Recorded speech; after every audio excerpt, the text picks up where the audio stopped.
The gun weighed heavy in Lucas Zimmerman's hand as he stood in the empty house that was supposed to become a home, staring at the note his fiancée had left on the kitchen table, her hurried handwriting explaining that she and his best friend Thomas had fallen in love and were heading to San Francisco together. The afternoon sun streamed through the windows of his ranch house outside Petaluma, California, casting long shadows across the wooden floors he had spent months refinishing for their wedding day, which was supposed to happen in just 2 weeks. Lucas set the revolver down on the table beside the note and sank into a chair, his 25 years suddenly feeling like a lifetime as the silence of betrayal wrapped around him like a suffocating blanket. He had known Margaret since they were children, had courted her properly for 3 years, saved every cent from his cattle ranching operation to build this house, and trusted Thomas like a brother since they had fought together during a Comanche raid 5 years back. Now both of them were gone, and the year of 1873 stretched before him empty and purposeless.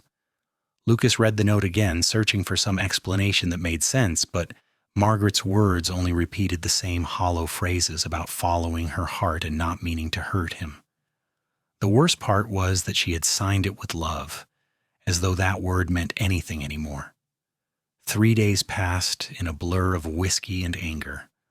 Lucas let the cattle roam without proper supervision, ignored the fence repairs that needed attention, and sat on his porch watching the golden hills of Sonoma County turn brown under the late summer heat. His ranch hands, Miguel and old Pete, handled the essential work without complaint, but he could see the concern in their eyes whenever they brought him food he barely touched. The ranch was successful enough to survive a few days of his neglect, but he knew he couldn't continue this way much longer. On the 4th morning after Margaret's departure, Lucas woke to the sound of a wagon approaching his property. He stumbled out to the porch, his shirt wrinkled and his face unshaven, expecting a neighbor or perhaps a telegram with more bad news.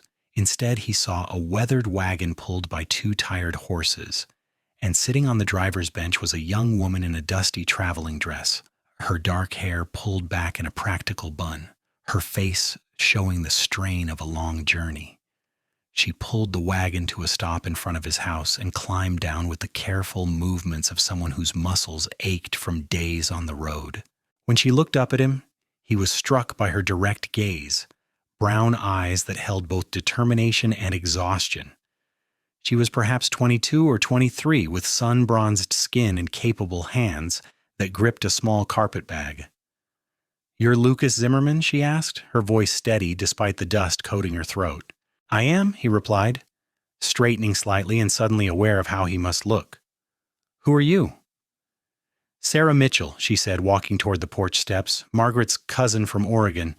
I came as soon as I got her letter." Lucas felt his jaw tighten at the mention of Margaret's name. "If you're here to make excuses for her, you've wasted your trip." Sarah's expression hardened. "I'm here because what she did was shameful and wrong, and someone needs to say that to your face." She climbed the porch steps without waiting for an invitation. "Margaret wrote to me 3 weeks ago, bubbling about her plans to run away with your friend. She expected me to be happy for her, to celebrate her great romance. I wrote back telling her she was making the biggest mistake of her life, betraying a good man and breaking sacred promises, but my letter must have arrived after she already left." The bluntness of her words cut through the fog in Lucas's mind. He studied her more carefully, noting the firm set of her mouth and the righteous anger in her eyes that matched his own. "So you traveled all the way from Oregon to tell me my former fiancé is shameful? I already worked that out myself." "I came because loyalty matters," Sarah said quietly. "Well, because promises matter.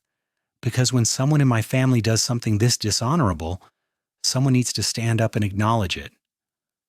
She set her carpet bag down on the porch. "Margaret and I grew up together. Our mothers were sisters. I loved her like a sister, but what she did to you is unforgivable." Lucas found himself looking away from the intensity of her gaze. "You didn't have to come all this way." "Yes, I did," Sarah insisted. "Margaret wrote about you for years, about how patient you were, how hard you worked, how you were building a life for both of you. And then she threw it all away for some passing fancy with a man who convinced her to break her word. That's not the cousin I thought I knew. and I won't let her actions stand without someone acknowledging the harm she caused.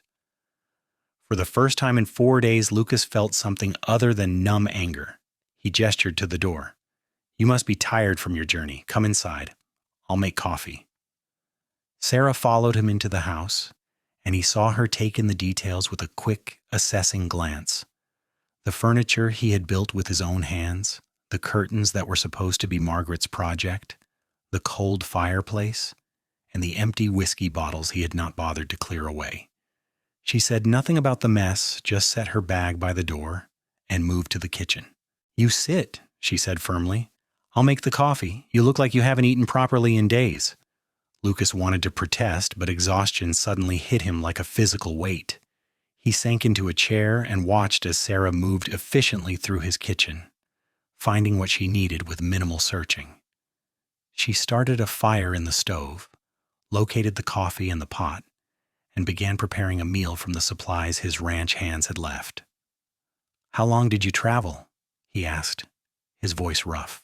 11 days, Sarah replied, slicing bread with practiced efficiency. I took a coach to Sacramento, then another to Petaluma, then hired the wagon to bring me out here. The driver at the livery stable knew your ranch. That would be Horace, Lucas said. He's lived in Petaluma since before it was incorporated. Sarah glanced at him. He spoke well of you. Said you were one of the most honest ranchers in Sonoma County, always paid fair wages and treated your workers right. Lot of good that did me. It did you more good than you know, Sarah said, bringing him a cup of coffee. A man's character isn't measured by whether someone betrays him. It's measured by how he treats people every day, especially when no one is watching. She returned to the stove, where bacon was beginning to sizzle. Margaret made her choice, and it reflects on her, not on you. Lucas wrapped his hands around the warm coffee cup, letting the heat ground him. You really came all this way just to tell me that? I came because it needed to be done, Sarah said, and because I have nowhere else to go right now anyway. What do you mean? She was quiet for a moment, focused on the cooking. My father died last winter. My mother passed when I was 15. I'd been working as a teacher in a small settlement near Portland, but the school board decided they wanted a male teacher instead. I was looking for a new position when Margaret's letter arrived, boasting about her grand romance and how she was starting fresh in San Francisco. It made me so angry I couldn't see straight. So you're unemployed too, Lucas said. Apparently betrayal runs in different forms, Sarah replied with a bitter smile. But at least the school board was honest about not wanting me. They didn't pretend it was something else. They ate breakfast together in companionable silence, and Lucas found himself eating more than he had in days. Sarah's presence was simultaneously comforting and unsettling. She was Margaret's cousin, which should have made him want to avoid her, but her forthright manner and clear sense of justice drew him in despite himself. After breakfast, Sarah insisted on cleaning up while Lucas went to wash and shave. When he returned, feeling more human than he had in days, she was sweeping the kitchen floor with determined strokes. You don't have to do that, he said. I know, she replied, but I hate sitting idle, and you clearly need some help getting back on your feet. She paused in her sweeping.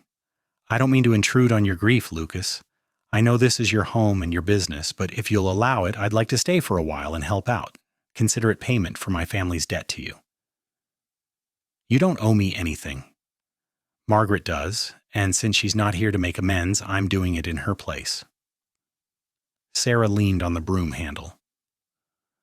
Look, I understand if you want me gone. I'm a reminder of what happened, and that can't be easy. But I'm a hard worker. I can cook and clean and handle accounts if you need it. And I promise not to bring up Margaret unless you want to talk about it. In return, you'd be giving me a place to stay while I figure out my next steps. Lucas considered her proposal. The logical part of his mind recognized that having help around the house would be useful, especially since he had been neglecting everything. The wounded part of him wanted to refuse, to wallow in his misery alone. But there was something about Sarah's straightforward honesty that appealed to him. She wasn't offering pity or making excuses. She was offering practical help born from a sense of honor. You can stay in the guest room, he said finally. I built it for when Margaret's family visited, so it seems fitting her cousin should use it. But I can't pay you much. The ranch does well enough, but most of my savings went into building this house." "I don't want your money," Sarah said. "Just a roof over my head and some purpose while I'm here. That's payment enough." They shook hands on the arrangement, and Lucas was surprised by the firmness of her grip. Sarah Mitchell was clearly a woman who meant what she said.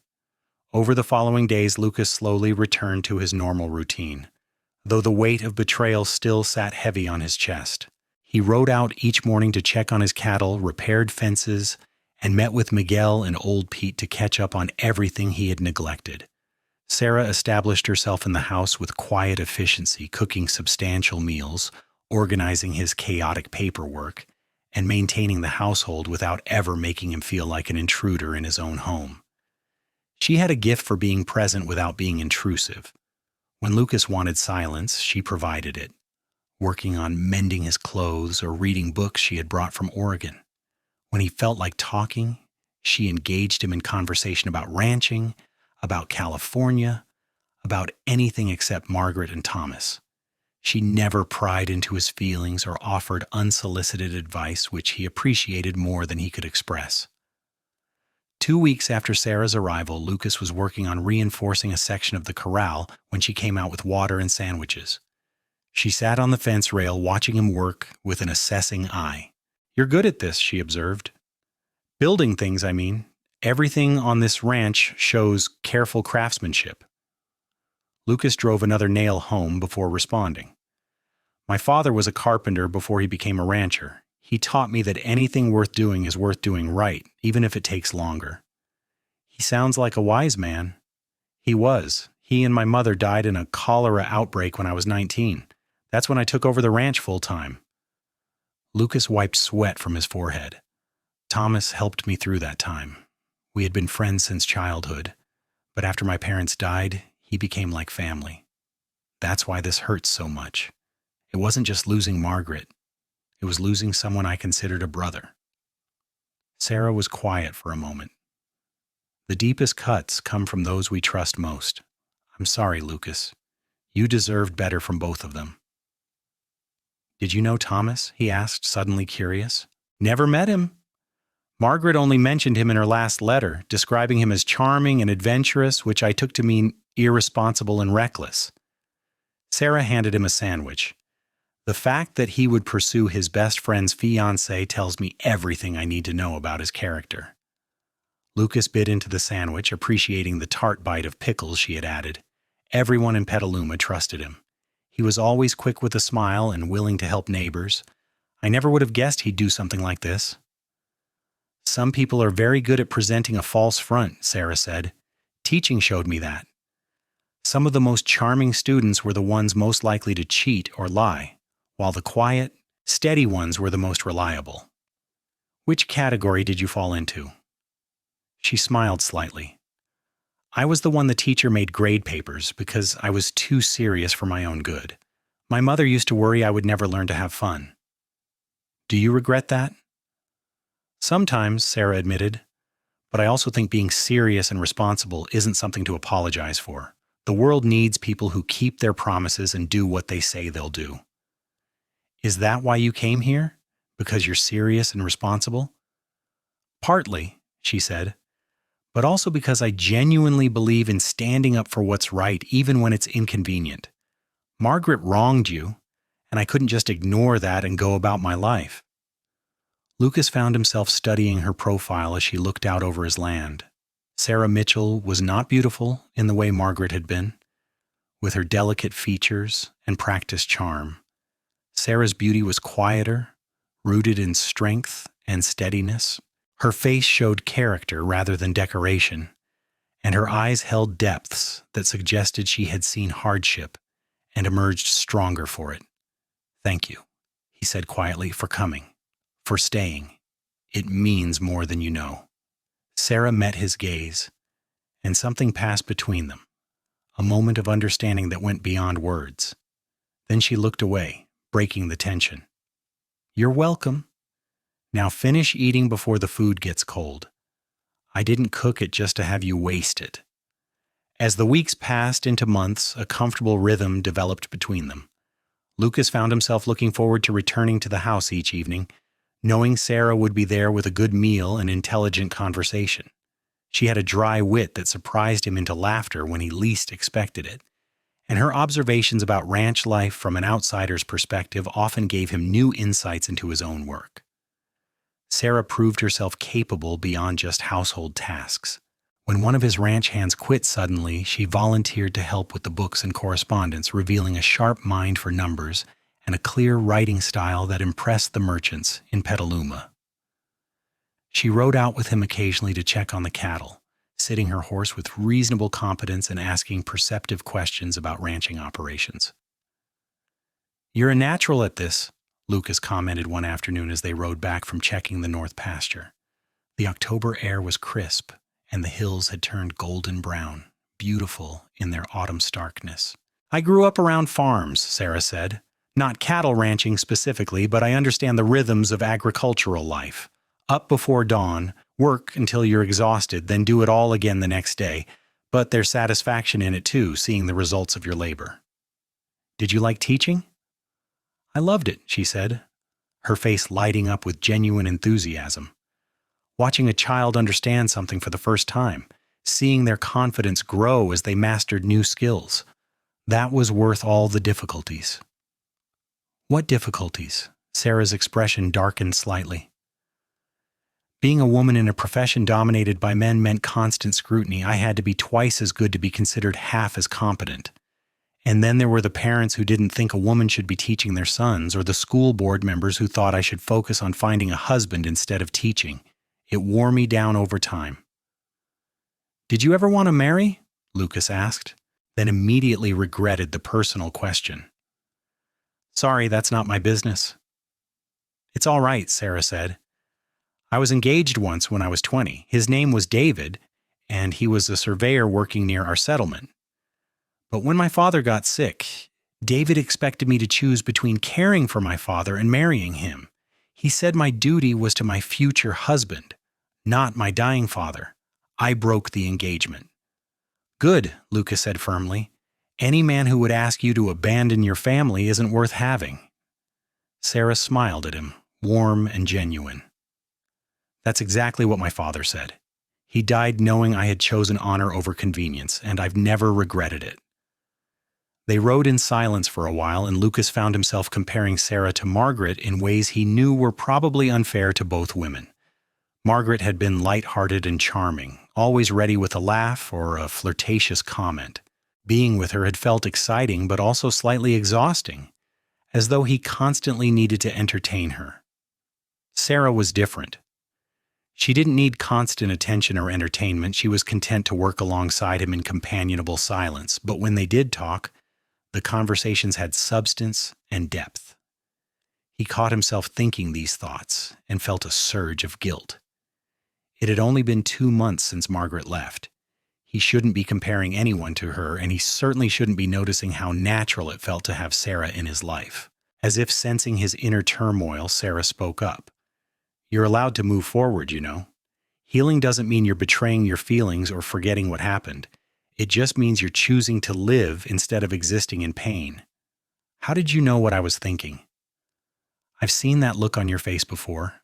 Guilt mixed with confusion, like you're not allowed to feel anything positive yet." Sarah guided her horse around a rocky outcrop.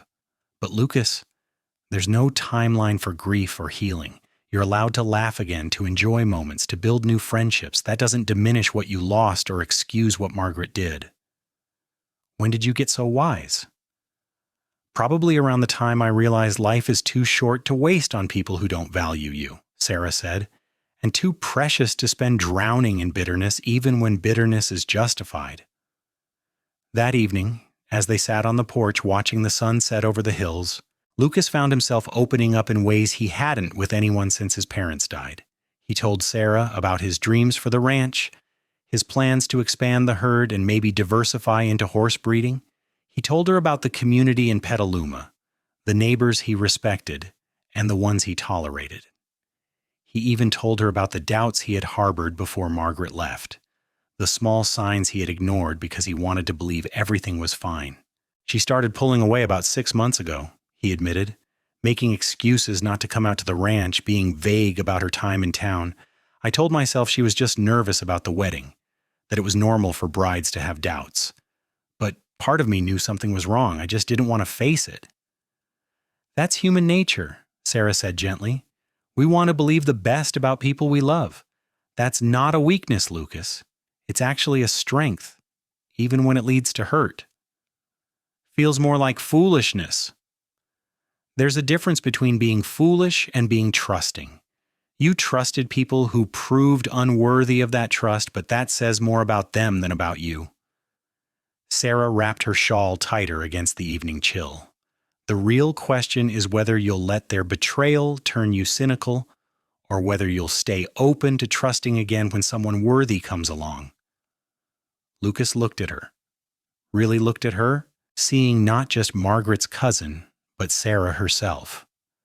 A woman who had traveled hundreds of miles to stand up for a stranger, who worked without complaint, who offered wisdom without pretension, who had become essential to his daily life in ways he was only beginning to recognize. I think someone worthy might already be here, he said quietly. Sarah's breath caught, and even in the fading light he could see the color rise in her cheeks. Lucas, I didn't come here to replace Margaret or to take advantage of your vulnerability. I know that, which is exactly why I'm saying this. He turned to face her fully. Sarah, you came here out of loyalty and honor, expecting nothing in return. You've worked beside me, listened to me, helped me heal without ever asking for recognition or reward. You've shown me what true loyalty looks like, what real partnership could be. And somewhere along the way, I stopped seeing you as Margaret's cousin and started seeing you as just Sarah, as someone I look forward to seeing every morning and talking with every evening, as someone who makes this house feel like a home in ways it never did before. We've only known each other for 2 months, Sarah whispered, but he could see the hope warring with caution in her eyes. I knew Margaret for most of my life, and that didn't stop her from leaving. Time isn't what matters, Sarah. Character is. Actions are. The way you show up every single day and prove who you are through what you do, not just what you say. Lucas reached over and gently took her hand. I'm not asking you to marry me tomorrow. I'm not even asking you to commit to anything right now. I'm just telling you what I'm feeling and asking if maybe, possibly, you might feel something similar. Sarah's hand trembled slightly in his, and when she spoke, her voice was thick with emotion. I feel like I shouldn't. Like it's wrong to have feelings for you when my cousin hurt you so badly. Like I'm somehow betraying her by being here, by caring about you, by hoping you might look at me the way you once looked at her. Margaret gave up any claim to loyalty when she broke her promises, Lucas said firmly, and I don't want you to be compared to her. Sarah, you're not a replacement or a consolation prize. You're your own person, and my feelings for you are entirely separate from anything I felt for Margaret. I've been fighting these feelings since the second week I was here, Sarah admitted, telling myself it was just gratitude or proximity, that I was confusing appreciation with affection. But Lucas, when you smile at something I said, or when you come in exhausted and still take time to ask about my day, or when you defend me without even thinking about it, my heart does things I can't explain away as simple friendship. Lucas felt warmth spread through his chest, a feeling he had thought lost forever after Margaret's betrayal. He squeezed Sarah's hand gently. Then let's stop fighting it. Let's see where this leads, slowly and carefully, with no pressure and no expectations beyond enjoying each other's company. I can agree to that, Sarah said, and her smile was like sunrise breaking over the hills. They sat together on the porch until the stars came out, hands intertwined, talking about everything and nothing. The betrayal of 2 months ago didn't magically disappear, but it no longer dominated every thought and feeling. Lucas realized that Sarah had given him something invaluable, not just her presence or her help, but a new perspective on what loyalty and love could actually mean. The relationship developed naturally over the following months, growing from friendship into something deeper without any dramatic declarations or rushed decisions. Lucas courted Sarah properly, taking her to church socials in Petaluma and introducing her to his neighbors. At first, there was some gossip about the speed of things and the connection to Margaret, but Sarah's straightforward manner and obvious competence quickly won over even the most skeptical members of the community. "That girl's got more backbone than her cousin ever did," Mrs. Henderson from the general store told Lucas one afternoon. "Margaret was pretty and charming, sure, but shallow as a puddle. Sarah Mitchell has depth. You're a lucky man if she'll have you." Lucas couldn't argue with that assessment. As winter settled over Sonoma County, bringing rain that turned the Golden Hills green again, he found himself falling deeply and genuinely in love with Sarah. It wasn't the heady, exciting infatuation he had felt for Margaret, all surface sparkle and romantic gestures. What he felt for Sarah was steadier and deeper, rooted in respect and friendship and the daily choice to show up for each other. Sarah never tried to change him or manage him the way Margaret had with her subtle criticisms and suggestions for improvement. Instead, she accepted him as he was while also challenging him to think differently, to consider new perspectives, to grow in ways that felt natural rather than forced. When he was stubborn, she called him on it directly rather than pouting or manipulating. When he was discouraged about the ranch's challenges, she offered practical solutions rather than empty reassurances. And when he finally kissed her for the first time, on a rainy evening in December as they stood in the barn checking on a horse with a sore hoof, it felt absolutely right. Sarah kissed him back with a passion that surprised them both, her arms wrapping around his neck as rain drummed on the roof above them. "I love you," Lucas said when they finally broke apart, breathless and slightly stunned. "I love you, Sarah Mitchell. And I need you to know that completely and clearly before we go any further." "I love you too," Sarah replied, her eyes shining. "I've loved you for months, probably since that day you told me I was worthy of trust. No one ever said anything like that to me before." "Then they were all fools," Lucas said, pulling her close again. "You're the most worthy person I've ever known." They married in March of 1874. In a simple ceremony at the church in Petaluma, with just a few close friends and neighbors present. Sarah wore a practical blue dress she had sewn herself, and Lucas wore his best suit, and when they exchanged vows promising loyalty and love through all circumstances, every word carried the weight of tested truth. These were not naive young people making pretty promises. These were two people who had both experienced betrayal and loss, who understood the value of commitment, who chose each other with clear eyes and full hearts. The wedding breakfast was held at the ranch, with Miguel and old Pete helping to set up tables in the yard, taking advantage of an unseasonably warm spring day. As Lucas watched Sarah laugh with Mrs. Henderson and accept congratulations from the neighbors, he felt a profound sense of gratitude that transcended the simple happiness of the moment. Margaret's betrayal had nearly destroyed him, had shaken his faith in love and loyalty and trust. But through that destruction, something better had emerged. Sarah had shown him what real partnership looked like, what it meant to choose someone every single day through actions rather than just words.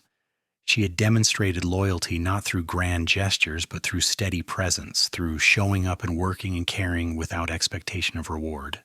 "You look thoughtful," Sarah said, coming to stand beside him as the party continued around them. "Just thinking about how grateful I am, Lucas said, wrapping an arm around her waist. "For you, for this, for everything."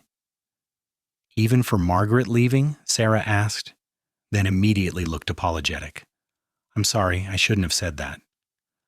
"No, it's all right," Lucas said, considering the question seriously. "I can't say I'm grateful for the pain or the betrayal, but I am grateful that it led to you coming here, to us finding each other. Maybe that makes me foolish." "It makes you human," Sarah said, leaning into his embrace, "and wise enough to recognize that sometimes terrible things can lead to unexpected blessings even if we wouldn't choose to go through them again." As the sun set on their wedding day, Lucas and Sarah stood together looking out over the ranch that was now truly theirs, not his alone, or a project waiting for someone else to complete, but a shared endeavor they would build together. The house that had once felt like a monument to broken promises now felt like a genuine home, filled with love and purpose and the solid foundation of mutual respect. That night, As they lay together in the marriage bed, Sarah traced patterns on Lucas's chest in the darkness. "Tell me something you've never told anyone else," she said softly. Lucas thought for a moment. "When Margaret first left, I thought about selling the ranch and moving somewhere new, starting completely over where no one knew about the betrayal. The only thing that stopped me was stubbornness, the refusal to let them win by driving me away from my home." "I'm glad you stayed," Sarah said, "and so am I. What about you? Tell me a secret." Sarah was quiet for so long he thought she might not answer. Then she said, "When I first arrived and saw you on that porch, looking so lost and broken, I thought you were the handsomest man I'd ever seen, and I felt guilty for months for having that thought while you were grieving. I told myself I was terrible for noticing, for caring, for hoping you might someday look at me that way." Lucas pulled her closer, kissing the top of her head. "You're not terrible. You're perfect. And I'm the luckiest man in California that you decided to take that long journey to stand up for a stranger." "Not a stranger anymore," Sarah murmured, already drifting toward sleep. "No," Lucas agreed, "is not a stranger. My wife, my partner, my love." The years that followed were marked by the steady rhythms of ranch life and the deepening bonds of their marriage. Sarah took to ranching with the same competence she brought to everything, learning the business inside and out, and eventually managing much of the daily operations while Lucas focused on expanding their holdings. They bought additional land when a neighboring rancher retired, increasing their herd and their income. In 1875, Sarah gave birth to their first child, a son they named James Henry Zimmerman. Lucas held his son for the first time with tears streaming down his face, overwhelmed by the reality of this new life they had created together. Sarah watched him with exhausted satisfaction, her hair plastered to her forehead with sweat, but her eyes full of love. "He's perfect," Lucas whispered. "He's wrinkly and red," Sarah said with a tired laugh. "But yes, he's perfect." Little James was followed 2 years later by a daughter, Elizabeth Rose, who had her mother's brown eyes and determination. Then came another son, Daniel Thomas, in 1880, and finally another daughter, Catherine Margaret, in 1883. Sarah insisted on including Margaret's name as a middle name for their youngest daughter, saying that while her cousin had made terrible choices, family was still family, and perhaps someday there would be reconciliation. "You're more forgiving than I am," Lucas said when they discussed names. "I'm not forgiving what she did," Sarah clarified, "but I'm choosing not to let bitterness poison the next generation. Catherine Margaret will make her own meaning from those names. She's not responsible for her aunt's choices." Lucas loved Sarah even more for that generosity of spirit, even as he privately thought Margaret deserved no such grace. But he deferred to his wife's judgment on family matters, trusting her wisdom. The children grew up strong and healthy, helping on the ranch as soon as they were old enough to handle basic chores. James inherited his father's careful craftsmanship and spent hours helping Lucas repair equipment and buildings. Elizabeth had her mother's sharp mind and began handling the ranch accounts by the time she was 12. Daniel was the adventurous one, always exploring the far reaches of their property and coming home with stories of what he had discovered.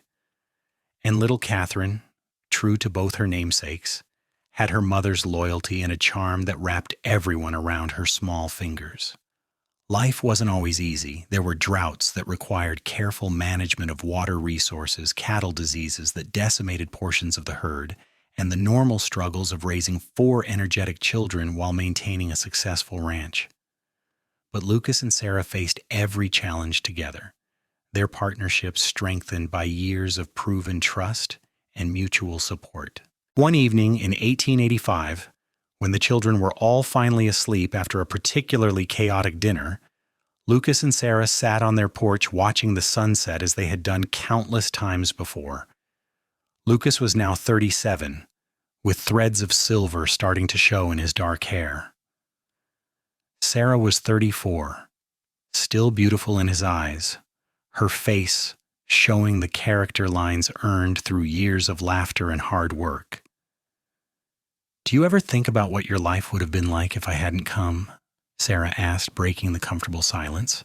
Lucas considered the question seriously, as he always did with Sarah's inquiries. I think I would have survived. I'm too stubborn to give up completely, but I don't think I would have truly lived again. You didn't just help me heal, Sarah. You showed me what was possible when two people genuinely commit to each other, when loyalty isn't just a word but a daily practice. I got the better end of this deal, Sarah said. I was lost and unemployed with nowhere to go. You gave me a home, a family, a purpose beyond just surviving. We gave each other those things, and Lucas corrected. That's the whole point, isn't it? Real partnership means both people bringing their whole selves and building something together that's stronger than either person alone. Sarah smiled and took his hand, their fingers interlacing with the ease of long familiarity. Listen to you getting philosophical in your old age. 37 is not old, Lucas protested. Tell that to your back when you've been riding all day, Sarah teased.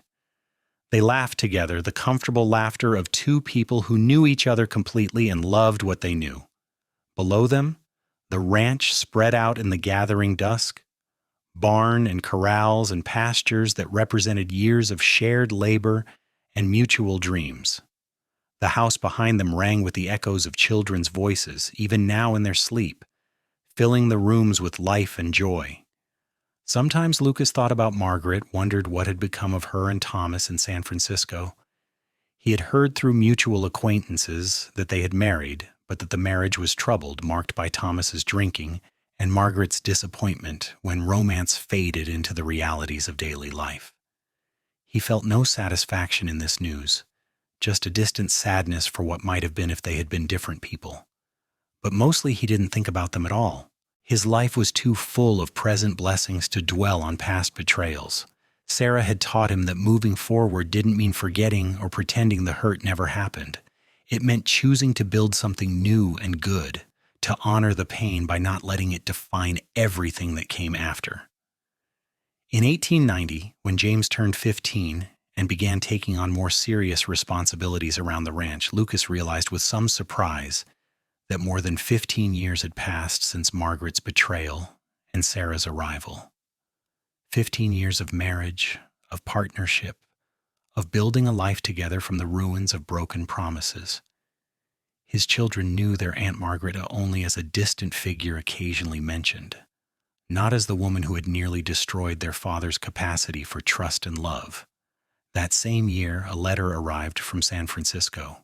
Lucas found it in the mail when he rode into Petaluma for supplies, recognizing Margaret's handwriting on the envelope with a jolt of surprised recognition. He tucked it into his jacket without opening it, unsure what to feel. That evening he showed it to Sarah. It's from Margaret. Should I open it? Sarah looked at the envelope, her expression unreadable.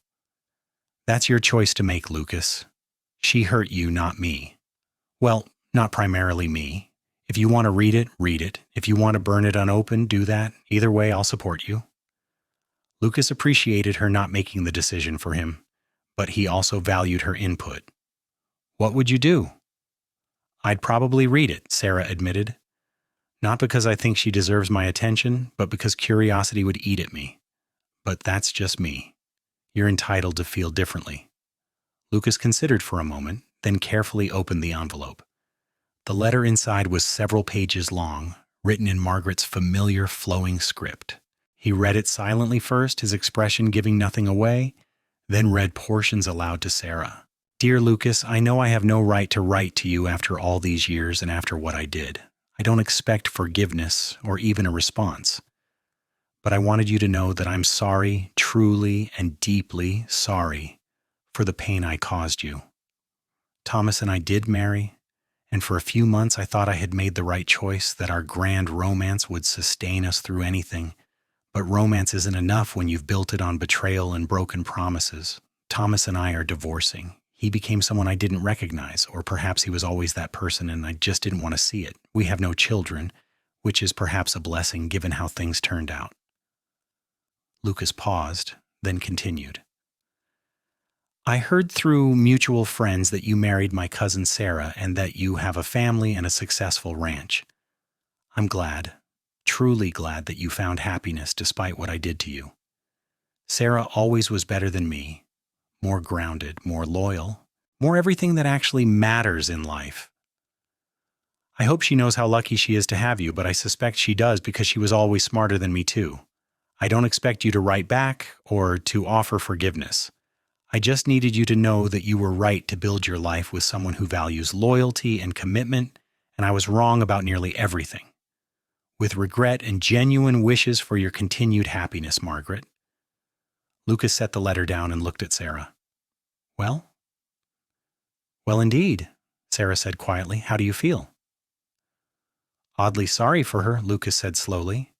Not sorry enough to want to reconnect or offer more than distant good wishes, but sorry that she had to learn such hard lessons, and grateful, honestly, that things worked out the way they did. Do you want to write back? Lucas thought about it, then shook his head. I don't think so. That chapter of my life is closed, and opening correspondence feels like prying it back open. But I'm glad she apologized. Even if it doesn't change anything, it's a kind of closure. Sarah picked up the letter, reading it herself.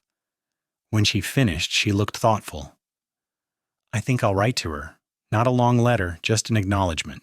She's still my cousin, and while I don't approve of what she did, I don't want to carry anger forever either. You're a better person than most, Lucas said.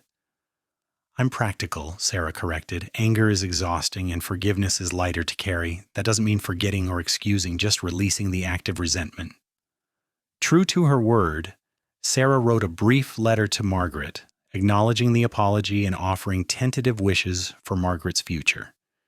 She didn't mention details about their life or suggest any kind of ongoing correspondence, just a clean acknowledgement and release. When she sent it, Lucas felt something inside him relax, a tension he hadn't even realized he was carrying finally easing. The years continued to unfold with their mixture of challenges and blessings. James married a neighbor's daughter in 1895, a sensible young woman named Anna who fit seamlessly into the family. They built a house on the far section of the ranch property and began raising their own family, giving Lucas and Sarah their first grandchildren. Elizabeth surprised everyone by announcing she wanted to attend college and study business, an unusual choice for a woman, but one Lucas and Sarah supported despite raised eyebrows from some neighbors. Daniel eventually married as well, to a spirited young woman he met at a horse auction, and they took over the day-to-day cattle operations. Catherine, their youngest, became a teacher like her mother had been, opening a small school in Petaluma and earning a reputation for firm but fair instruction. Lucas and Sarah settled into their later years with the satisfaction of people who had built something lasting and good. The ranch thrived under the next generation's management, expanding and modernizing while maintaining the core values of honest work and fair dealing that Lucas had learned from his father. On their 25th wedding anniversary in 1899, their children organized a celebration at the ranch, inviting neighbors and friends from across Sonoma County. Lucas stood with Sarah on the porch, watching their children and grandchildren play in the yard, feeling almost overwhelmed by the fullness of his life. 25 years, he said to Sarah. Sometimes it feels like forever, and sometimes it feels like just yesterday you drove up in that dusty wagon. I was so nervous, Sarah admitted. I had no idea if you would even let me stay, let alone that we would end up here. I'm glad you took the chance, Lucas said. I'm glad you traveled all that way to stand up for a stranger based on nothing but principle and loyalty. Best decision I ever made, Sarah said, leaning into him. Not that I knew it at the time. I just knew something needed to be done, and I was the one to do it. That's always been your way, Lucas said fondly. See what needs doing and do it, no matter the cost or inconvenience. As the party continued around them, with music and laughter filling the air, Lucas reflected on the strange journey that had brought him to this moment. Margaret's betrayal, which had once seemed like the end of everything, had actually been the beginning of something far better than he could have imagined. Not because betrayal was good or because pain didn't matter, but because Sarah's response to that betrayal had opened up possibilities he never would have encountered otherwise. She had shown him what true loyalty looked like, Not in big dramatic gestures, but in daily choices to show up, to work, to care, to stay even when things were difficult. She had demonstrated that real love wasn't about excitement or romance, though those things had their place, but about partnership and commitment and choosing each other over and over again through all circumstances. In 1902, Lucas turned 54 and decided to step back from active ranch management, turning over the operation entirely to Daniel and James while he and Sarah took on advisory roles. They began traveling occasionally, visiting San Francisco and Sacramento, and even taking a train trip to Portland to see Sarah's childhood home, now much changed from her memories. On that trip, they visited her father's grave, standing together in the small cemetery while Sarah told stories about her childhood. Lucas held her hand throughout, offering silent support as she connected with memories long buried. "He would have liked you," Sarah said as they walked back to their hotel. "My father, I mean. He valued integrity and hard work and loyalty. You embody all those things." "I hope I would have met his standards," Lucas said. "You exceed them," Sarah said firmly. "And he would have been grateful that I found someone who valued those qualities in me too, who didn't expect me to be less than I am." Their later years were peaceful, marked by the joys of watching grandchildren grow and occasionally helping with ranch decisions when asked. They maintained their evening ritual of sitting on the porch together, talking about the day, or simply enjoying companionable silence as the sun set over the hills they had worked together for so many years. In 1910, when Lucas was 62 and Sarah was 59, they celebrated the birth of their 10th grandchild, a little girl named Sarah Margaret after both grandmothers.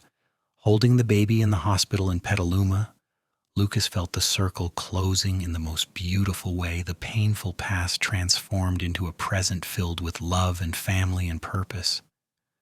"We made something good," he said to Sarah as they sat together in her hospital room, their daughter Elizabeth recovering nearby after the delivery.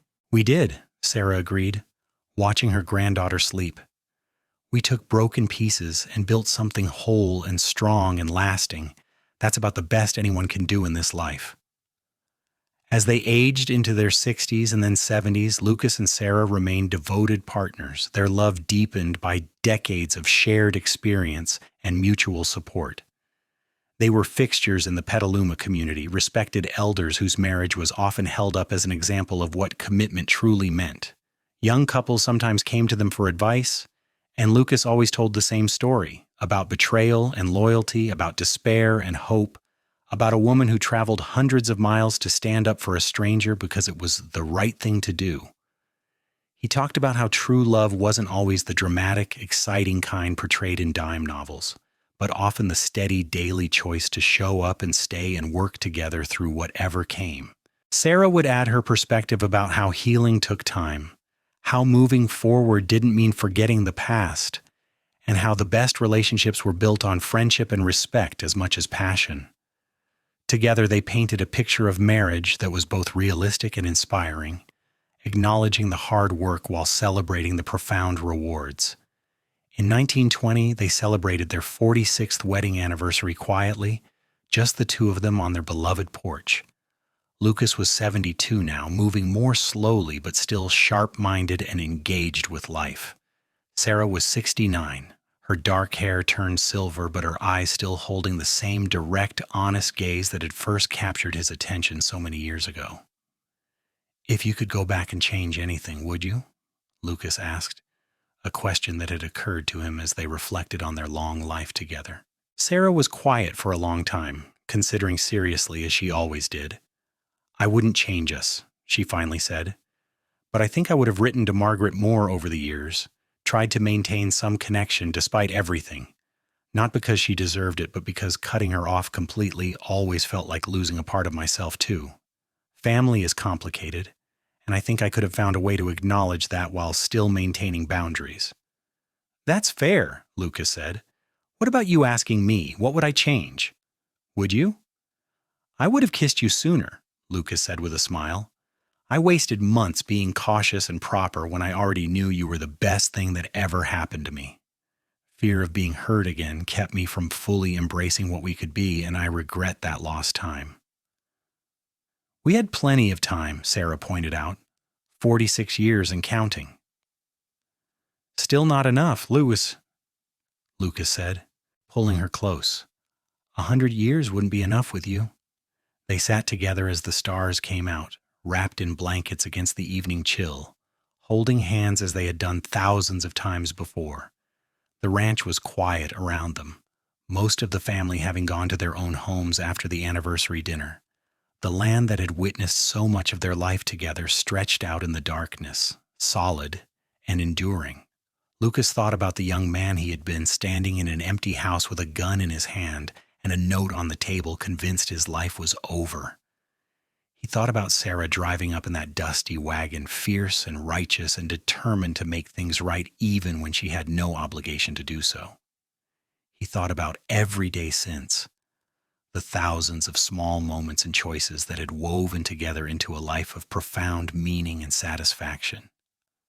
"Thank you," he said quietly. "For what?" Sarah asked. "For coming. For staying. For showing me what loyalty really means. For building this life with me. For everything." Sarah squeezed his hand. "Thank you for letting me in, for taking a chance on healing, for being the partner I didn't even know I needed.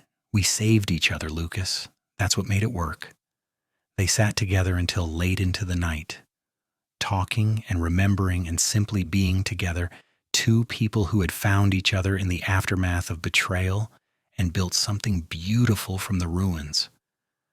When they finally went inside, Lucas took one last look at the stars overhead, feeling grateful beyond words for the journey that had brought him here, to this moment, with this woman, in this life they had created together. Lucas Zimmerman lived to be 78 years old, passing peacefully in his sleep in 1926 with Sarah holding his hand. His funeral was attended by hundreds of people whose lives he had touched through his integrity and kindness. Sarah stood at his graveside surrounded by their 4 children, 18 grandchildren, and 6 great-grandchildren, grateful for every year they had shared together. She lived another 5 years after his death, remaining active in the community and involved with the ranch until the very end. When she died in 1931 at the age of 80, she was buried beside Lucas in the Petaluma Cemetery, their shared headstone reading simply, "Lucas and Sarah Zimmerman, partners in life and love, 1874 forever." Their descendants continued to run the ranch for generations, carrying forward the values of loyalty, hard work, and commitment that Lucas and Sarah had embodied. The story of how they met became family legend, told and retold to each new generation as an example of how good can emerge from pain, how loyalty matters more than charm, and how real love is built through daily choices rather than grand gestures. The house Lucas had built for Margaret, but filled with Sarah, remained in the family, renovated and expanded over the years, but maintaining its essential character. The porch where they had spent so many evenings together became a gathering place for family celebrations, a physical reminder of the foundation they had laid. And though Margaret's name faded from family stories over time, Sarah's presence remained vivid and central. The matriarch who had shaped the family's values through her example. She was remembered not just as Lucas's wife, but as a person of remarkable character in her own right. Someone who had acted on principle even when it was difficult, who had demonstrated that loyalty meant showing up even for strangers, and who had proved that second chances could lead to first-rate happiness when embraced with open hearts and steady commitment. The ranch prospered through the decades, weathering economic depressions and social changes, always returning to the core principles Lucas and Sarah had established. Fair dealing, hard work, treating people with respect regardless of their station, and understanding that real success was measured not just in profit, but in the quality of relationships and the integrity of one's actions. Great-grandchildren who never knew Lucas and Sarah personally still grew up hearing stories about them, about the woman who traveled hundreds of miles to defend a stranger's honor, about the man who chose healing over bitterness, about the love that grew from friendship and respect rather than dramatic passion. These stories shaped the family's identity, creating a legacy that extended far beyond the physical property they had worked together. In a safe at the ranch house, preserved carefully through generations, was the original note Margaret had left and the letter she had written years later, along with Sarah's journals documenting her journey to California and her early months at the ranch. These artifacts were occasionally brought out for family gatherings, tangible reminders of where they had come from and what their ancestors had overcome. One journal entry, written by Sarah just a month after her arrival, captured the essence of what would become their life together. "Lucas Zimmerman is not what I expected," she wrote. "He is quieter than Margaret described, more thoughtful, slower to trust but deeper in feeling. He works with a careful precision that speaks of respect for his craft and the land.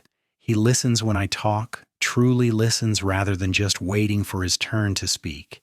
And though he is wounded, I can see the strength underneath, the fundamental goodness that Margaret somehow failed to value. I told myself I came here out of duty, to make amends for my cousin's betrayal. But I'm beginning to suspect I came here for myself as well, to find something I didn't even know I was missing. Only time will tell if I'm right."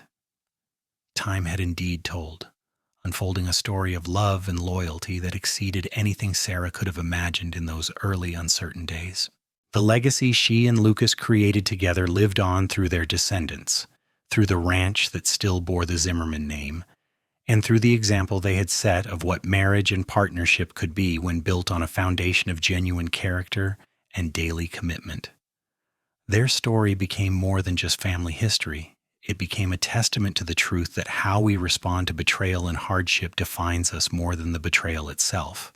That loyalty demonstrated through action matters more than words of love spoken without commitment, and that the deepest, most lasting love often grows from friendship and respect rather than dramatic passion alone. Lucas and Sarah Zimmerman had taken the broken pieces of betrayal and built a life of profound beauty and meaning. They had shown that true loyalty wasn't just standing by someone when it was easy, but choosing to stand up for what was right even when it cost you something. They had proved that healing was possible, that second chances could lead to lasting happiness, and that the best relationships were built through thousands of small choices rather than a few grand gestures. And in the end, that was the greatest legacy they could have left. A story of hope and redemption that reminded every generation after them that no matter how deep the betrayal or how painful the loss, with the right person and the right commitment, it was always possible to build something good and lasting and true.